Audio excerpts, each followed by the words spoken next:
My first arcade was Beaucraft Amusement Park.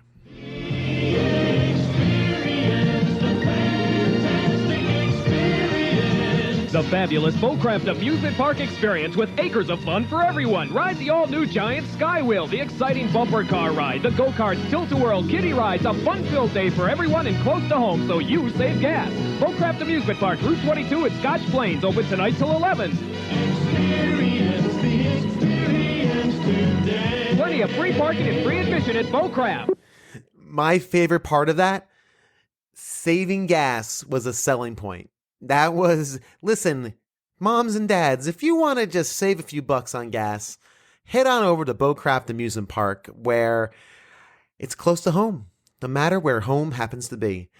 Beaucraft Amusement Park was located on Route 22 in Scotch Plains, New Jersey, on the north side of a dangerous four-lane highway. Imagine the park as if someone bolted a collection of carnival rides to a fake boardwalk constructed on a space better suited for a used car lot than an amusement park. It's kind of like that, like an urban amusement park. But the rides were cheap. The Ferris wheel spun faster than I think was legally okay. And Mom didn't mind schlepping us there on hot summer Thursdays to burn a little time and energy. They also had an arcade. It was a dark room with 2 floors, if memory serves, maybe 500 square feet in total. The walls had this kind of wood paneling, like this old 70s style wood paneling, which was pretty amazing. It smelled of must and old sugar and just almost a coppery tint to the air. And all the games were 10 years too old. I'm in this arcade probably early 90s, and everything was from the 80s or older. I think the newest game they had was a Play Choice 10, where you could spend 50 cents and play the Nintendo games you probably had at home anyway at that point. But yeah, they had the classics, Pac-Man, Galaga, Centipede, all kind of worn and weathered from years of use. I remember this feeling like the old arcade. This is where the games kind of went to die, but it was nothing like my hometown arcade, which we'll talk about, where everything was new and shiny and Mortal Kombat and Street Fighter. So back then I never appreciated it, but I wish I had appreciated it more now. Back then it just felt like a relic of days gone by. On today's episode, we're going to explore arcades. From cabinets and gas stations to halls that span entire office buildings, arcades represented larger-than-life fun, unique experiences, and freedom. Unlike anything any of us, or some of us, had ever really experienced. So let's gather up those quarters and lace those Reeboks, because we are going to the arcade on A Gamer Looks at 40.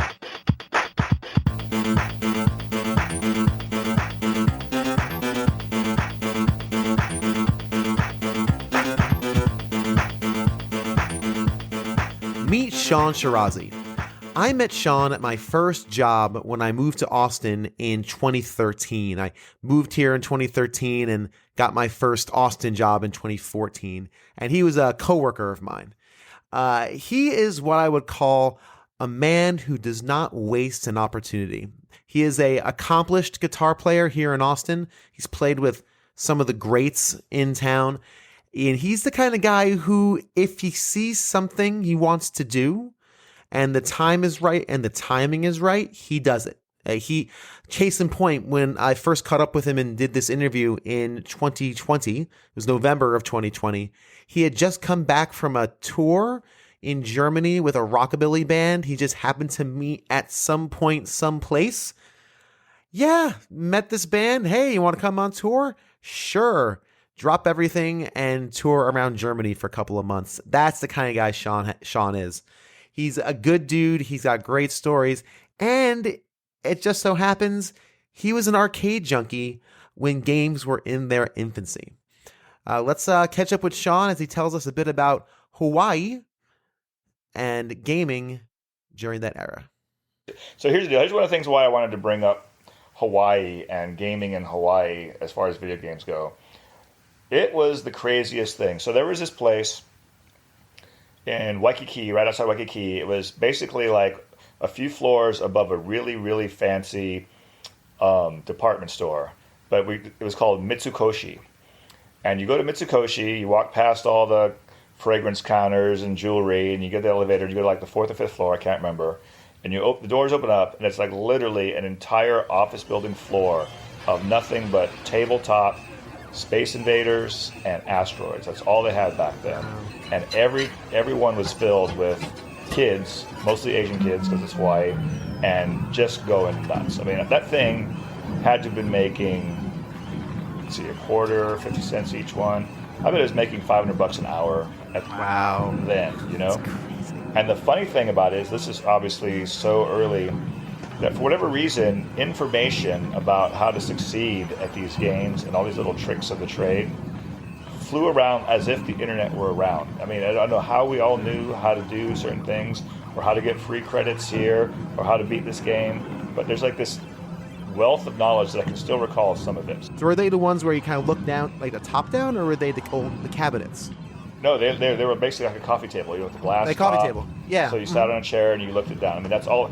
Because, I mean, it was just way more space efficient, right? You could just put, I don't know how many, but you could just put way more games in that space for that. And every game was being used. You just had to wait around and hope someone stopped playing. And that was just one of the places in Hawaii.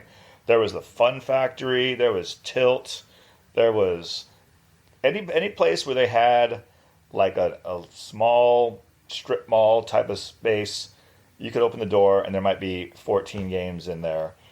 And I guess come to find out that a lot of them were like fronts for money laundering that no one realized because we were just playing the games. I mean, what a great money laundering thing, right? I mean, it's just all coins and cash. Who's going to count all that? All cash? It's a cash business. That's so interesting. How funny. Huh. I would never thought of something as innocent as a bunch of kids running, joyfully playing games as a front for, Exactly. for money laundering. No Wow. kid's going to be asking questions for sure. So it's like, No, you have Space Invaders. What? Fine. Give me the money, throw it in, and be done with it. That's funny. And that's those kind of things I find really interesting about this era, and even like the 8-bit era, like the late, mid 80s NES era. It was all playground knowledge. Everybody somehow, like you said, somehow we knew this. Like we collected these things via osmosis, or you overheard some kid in one group. And I always wonder if that was really part of like a community almost, Yeah. At least I think, yeah. it was just kids, it was like kids gathered on their own, I mean, like no one ever had to tell me to meet them at the arcade or whatever. We just went and they were there, It was just a gathering place, and that's interesting. And I always find, because arcade culture for me is really interesting too, because I think it's really evolved over the years. And I do kind of wish almost that I was into arcades probably more in the 90s, right? When I was old enough to get myself to places and that sort of thing. But yeah, just being a kid in an arcade, hanging out with a bunch of other kids playing games and absorbing all of this stuff is really, really fascinating. Arcades as gathering places where kids could be kids is a crucial part of what made them so alluring. It was almost like a no adult zone, a place where we could get dropped off and be dazzled. But they were also a place where kids like me could win at something.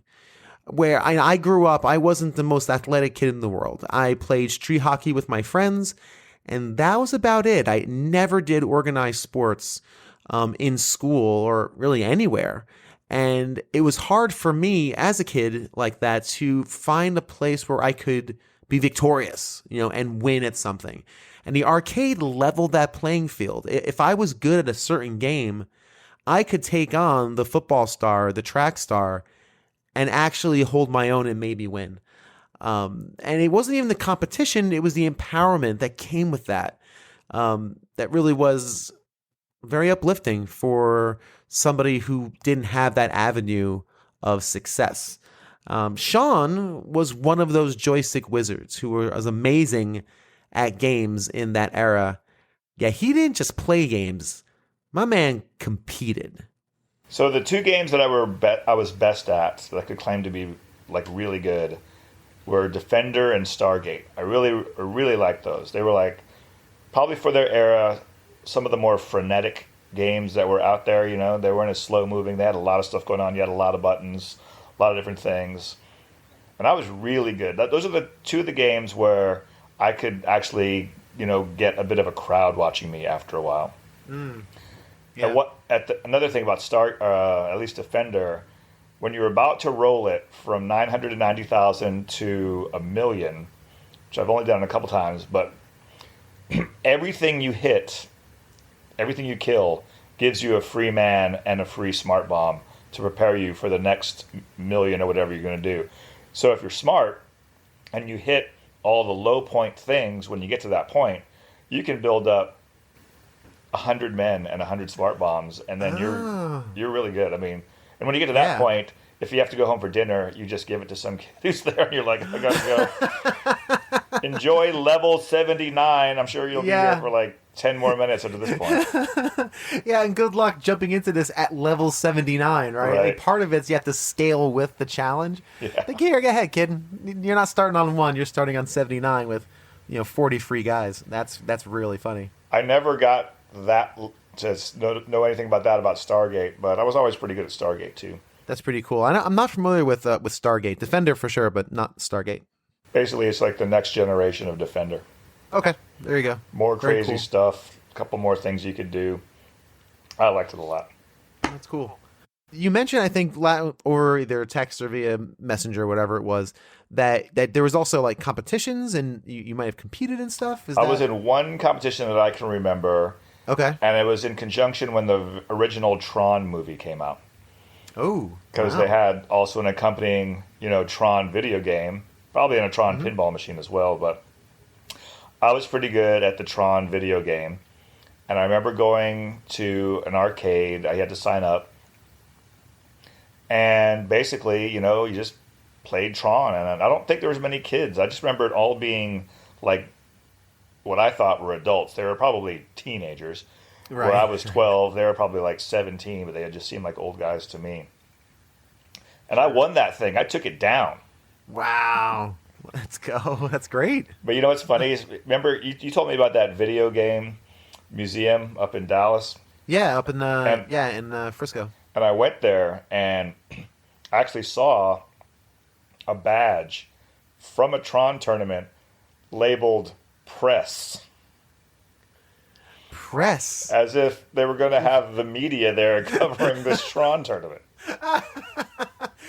Like, hi, they sent me down here from the Dallas Morning News. I'm here to cover the Tron tournament at Aladdin's Castle. Well, there was no press. No one interviewed me at the end of this contest. And all they gave me, I think I remember, was like, I don't remember the amount, but it was just a pouch full of tokens. That was my prize. The kid who defeats everybody at the Tron video game got a pouch of the stuff he doesn't need because he's really freaking good at the Tron video game. I actually took a picture of that Tron thing. I will send you. Actually, I think it's on my phone. I'll send you a picture of that Tron press credential. I really want to see that. That sounds really funny. That sounds like one of those assignments that, everyone's sitting around the newsroom like, all right, we have anything for tomorrow night? Like anything for tonight? And someone's like, there's a Tron video game thing. Kids like games. And then there's the one beat reporter they send out. Yeah, guess where you're going today? To the Tron Festival. That's so funny. All jokes aside, that is the closest anyone I know has ever gotten to some version of Video Armageddon from The Wizard. Check out episode 1 if you haven't heard that story yet. The idea of hundreds of kids running around a corporate office-sized building playing games seems both alien and right at home. Arcades were a big part of my life and started with one cabinet in a random coffee shop. My best friend Joey and I dive into our era of arcades after the break.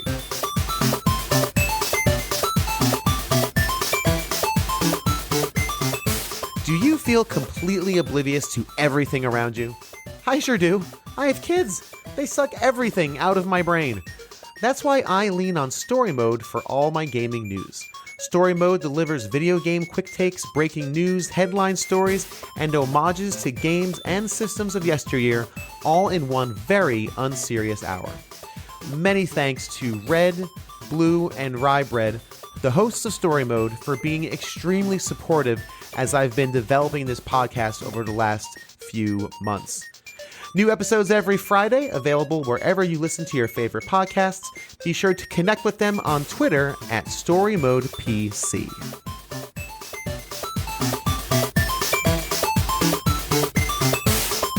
Speaking of games, what was in this 8-bit era, because we always have these throughout our gaming career, if to call it that. What was the 8-bit game of this era that you were obsessed with? What was the game that you poured probably the most time and energy into? Oh, Shinobi. I mean, yeah. Was it Shinobi? Oh, yeah. The Shinobi, and I guess a second would be Space Harrier. That was Space Harrier. Yeah. That was your, I think, first tiptoe into Sega. So those playing at home, Bill and I not only went to the same school, we went to the same Sunday school. We went to catechism together, and our families were very close. And when we would come out of CCD, my father would pick Bill up and I, and he would stop and get coffee at, I don't even remember where. I think it was on Bloomfield Avenue. Yep, it was. There's a bakery somewhere, and there was a cabinet in there. This is the 1980s. There's a cabinet everywhere. 7-Eleven, Dunkin' Donuts, everybody had a cabinet. And they had Space Harrier.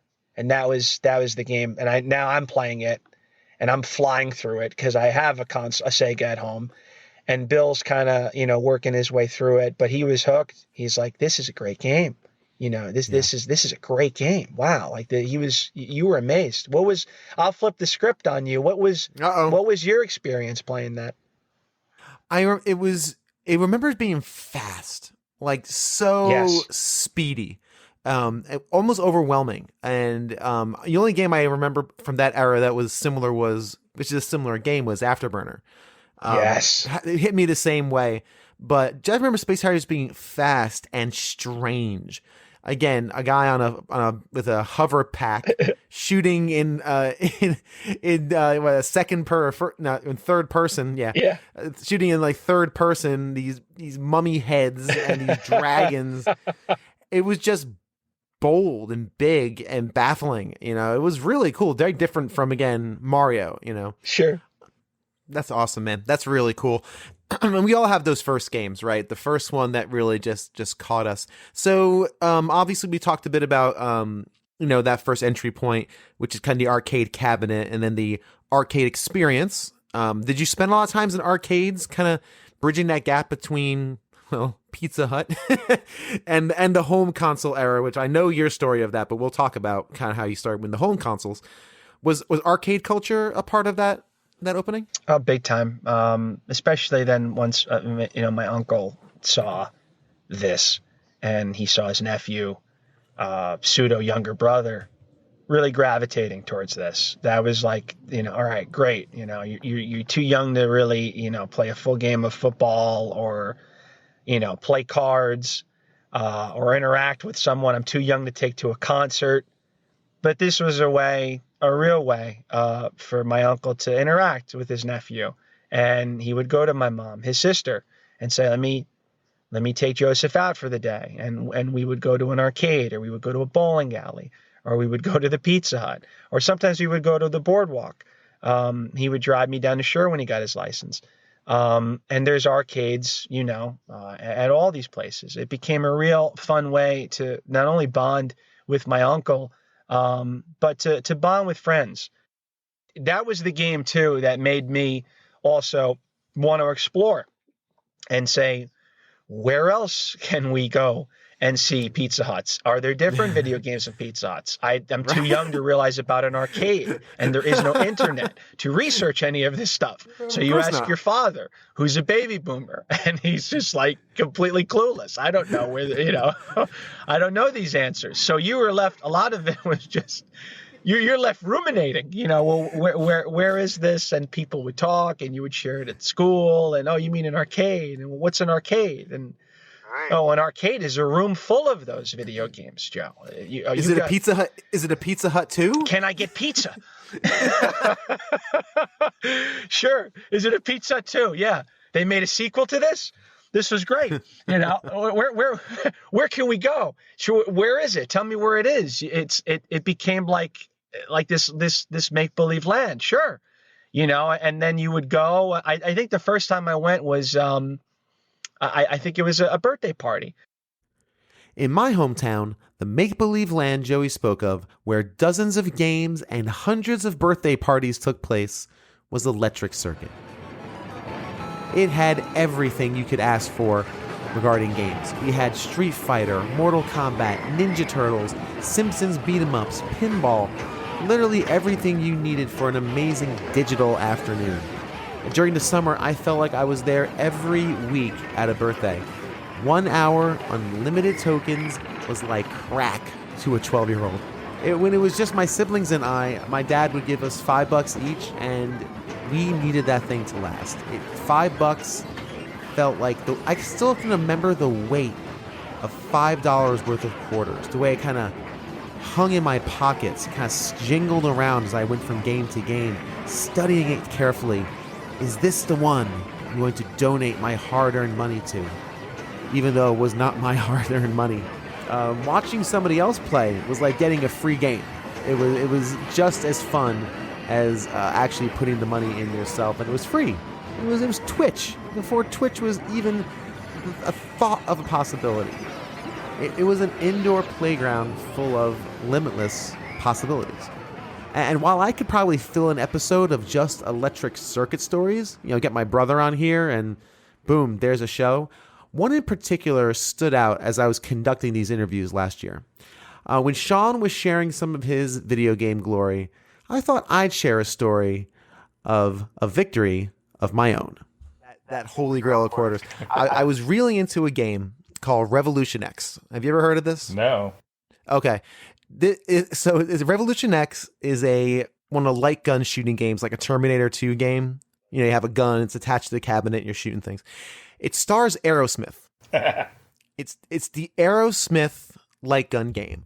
And the idea is that this weird dominatrix lady is taking over the world and robbing us of music. And we need to rescue the members of Aerosmith so rock and roll can come back into the world. That's Revolution X. How it's did a I not pretty know bad. this game? Oh, it's amazing. You need to look this up. It's Revolution X. And it's got the band's face, images and faces and voices. Like they voiced it, and it's a whole thing. Steven Tyler throws you his keys and gives you this rad car. Anyway, so I'm playing Revolution X. And I'm pretty decent at it. And I'm playing. I blew like $2 of my $5 that my dad had given me. And all of a sudden, this guy comes up. It's a 2-player game because there's 2 guns. This adult comes up. Now, I'm a kid. I don't really care. I'm just playing the game. He plunks some quarters in. He starts playing. Cool. We're now two people taking on the challenge. I run out of money. I'm like, shoot, I'm out. I'm tapped. Like because now I'm at this point in the game where I've never been before. Like the most I spent on the game is $1. After that, forget it. So I'm playing. I run out of money. This guy just starts feeding me quarters. Because he is like, we're finishing this game. He's staking Let's you. go. He was staking me. And we finished the game. He was staking me. He runs out of quarters. He's like, all right, man, I gotta run to the cash machine. He runs to the cash machine. It's clicking down from 20 to 19, 18. I'm looking around. I'm getting wrecked. He's coming back. He's throwing more quarters in. He probably spent easy $15. Easy. Wow. But he was finishing that game with me, and we finished it. We killed the dominatrix and saved the world of rock. Not single-handedly, dual-handedly. Thank God for you. So, yes, I can always say now. I have no career if you didn't do that. That's right, man. Imagine that. If exactly, the rock would be dead.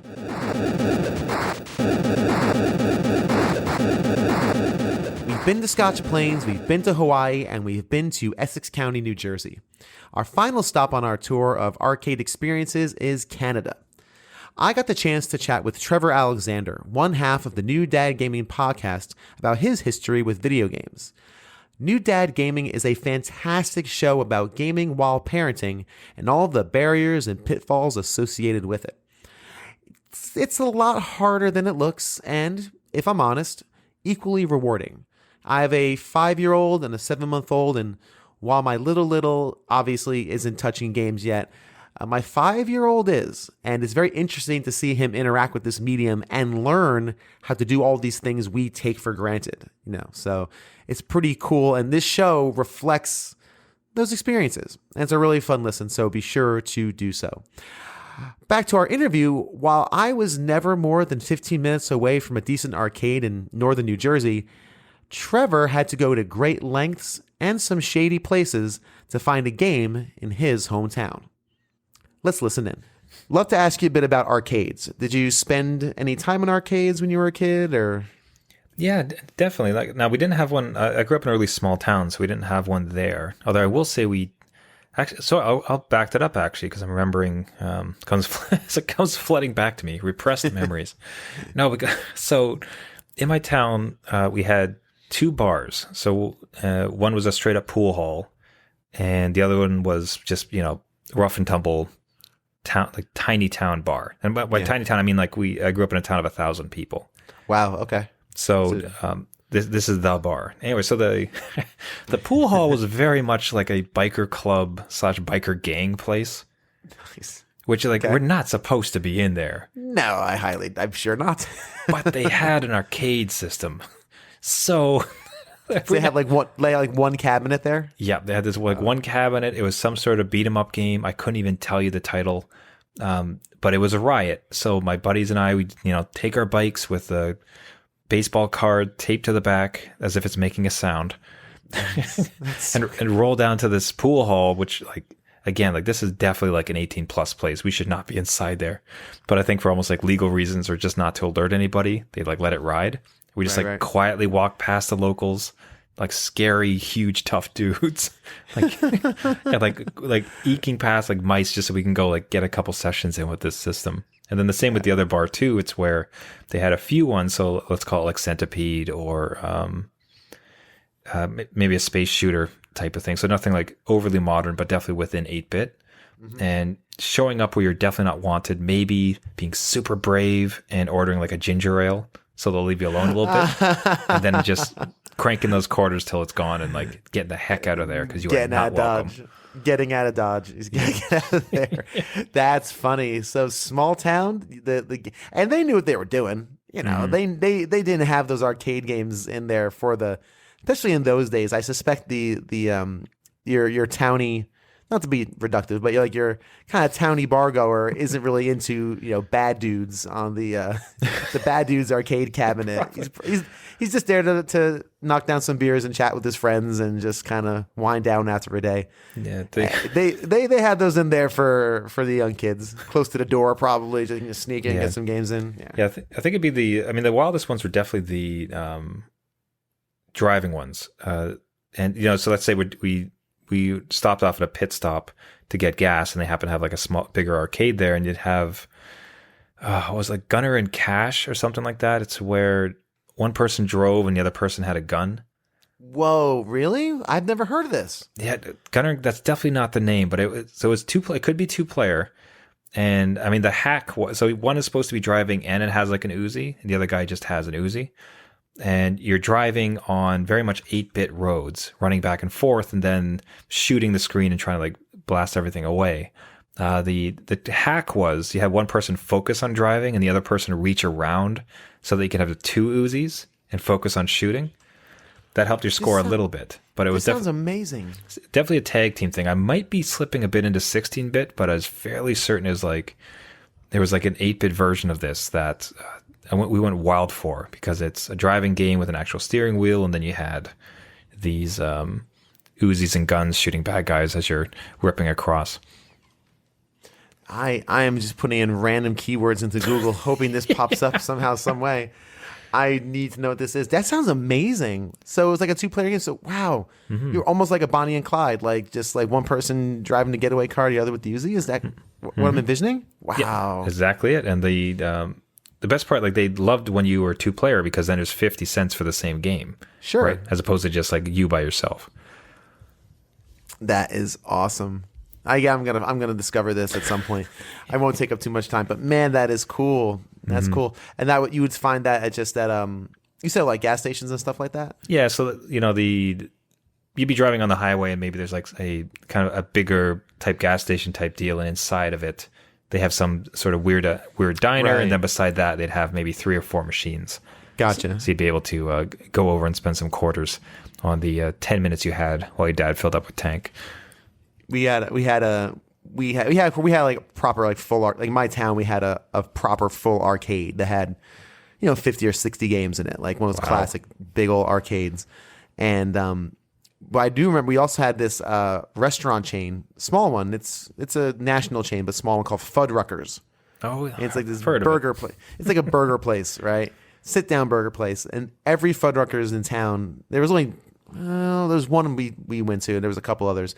They had very sizable arcades. They had it was like probably a 20 cabinet arcade, and we used to love going to Fuddruckers because again we would eat our food, eat our burger. It was just a burger, yay, and then our dad would give us like $5 each in quarters. Oh my Boom. goodness. That's it. And we would just saunter around and stare at every game. Shall I donate? Should I invest this 50 cents into you Tekken Tag tournament? Let's do Or Killer Instinct. All right, let's see. I'm pretty bad at fighting games, but man, that wolf is cool. Let me see. Yeah, Or we just sit there and watch the demos. Remember that as a kid, just yeah. watching the demos. Just sit here and watch this game. this looks so cool. I gotta watch it. I think it was like before Twitch was a thing. We were just sitting there watching demos. Yeah, I remember like the big E. Like as I got older, like definitely saw some more. There was Gauntlet. Was it Gauntlet Legends or was it just Gauntlet? I think it was just Gauntlet. I think it was the original. Gauntlet was amazing. Daytona. Yep. Daytona was wild. Like that was such a jump in graphics at the time. And then it also had a was a big stick deal. shift, so you got to like pretend like you knew what you were doing with the stick shift. I can go from first to third gear. That's no Hey, problem. man, Just that's how you skip slide. second. That's great. Didn't work in a real car, by the way. No, it does not. The Terminator game with the gun that yeah. shoots. Yep. That's a classic. Love that. I loved all those. The gun games were always my favorite. Anything that I could actually have a big gun in. I'll ask you this question. Here's the question. I actually asked this on a different show, but this is just out there. So you are now gifted with $25 million. It is now yours. Now, the first dorky thing you do for yourself is build an arcade. Of course you do, because you are one of us. Of course you're going to build an arcade. Of course. What are the first 3 games you put in that arcade? Yowza. That is good. So one's got to definitely be Daytona, because the way that game still hits, like that is such a fantastic racing game. Like, Yeah. loved playing that one. I think Time Cop after that.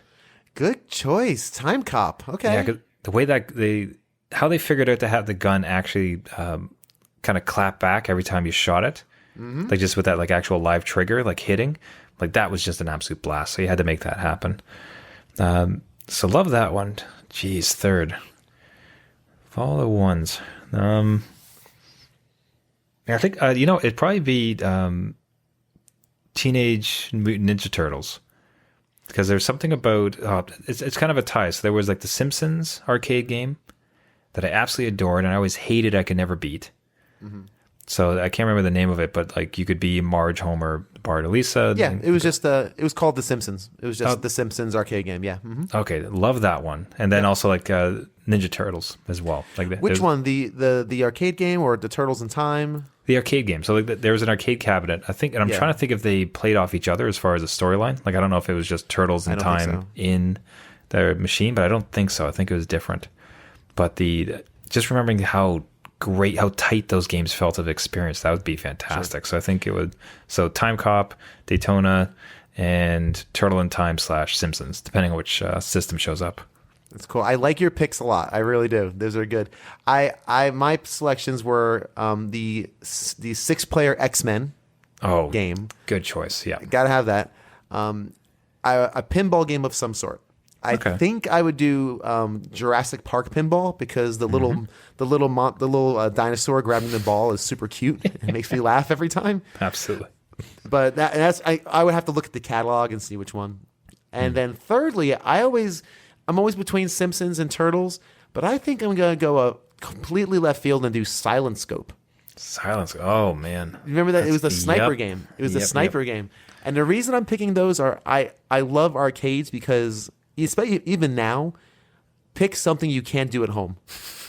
I can play Turtles in Time or Turtles arcade game at home, but I can't play Silent Scope with a big old gun, plunking away terrorists. Very good point. Yeah. So but to that end, you should maybe get the boxing game where you can see how hard you punch. You can do the big buck shooter. Just No, I don't need to know how weak I am, like how much my physical mass is wasted away due to time and apathy. No, it's okay. Unless I can tune it to make me feel better. Like I just go bink. It'll be like a trainer. There you go. That's a good every point, day, yeah. just a little bit better, a little bit better. That's true. And then when you get really upset with Silent Scope, you just turn around and smack it. You'll see how strong you can get. Yeah, exactly. And I got $25 million, so I can just replace it if I need to. There you go. Just really vent. Good stuff, man.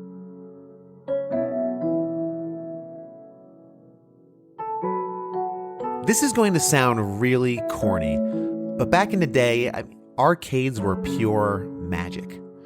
I mean, sure, we had games at home. Everyone I knew had a Nintendo or a Super Nintendo, but the experiences in our local arcade were larger than that. They were larger than life.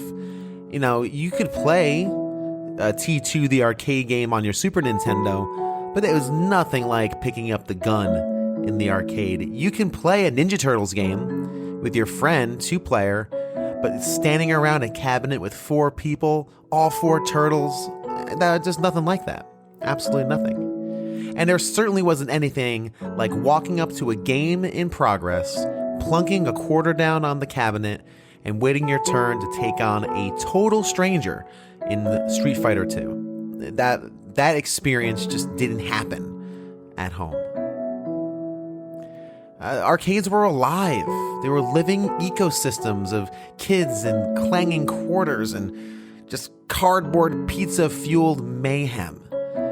And it was a place that was for us, designed for us, kids just wanting to play games together. And for a lot of us, born in the 80s and 90s, it was a home away from home. Thank you, as always, for listening to A Gamer Looks at 40. If you enjoy what you heard, be sure to check us out on Twitter at A Gamer Looks at 40. And special thanks to all of my guests who took time out of their busy schedules to blab with me about arcades and games and life. You'll be hearing a lot more from all of these people in future episodes. Be sure to check out the show notes for all of their social media /website/podcast particulars. And once again, thanks for listening to A Gamer Looks at 40, and we'll see you next time.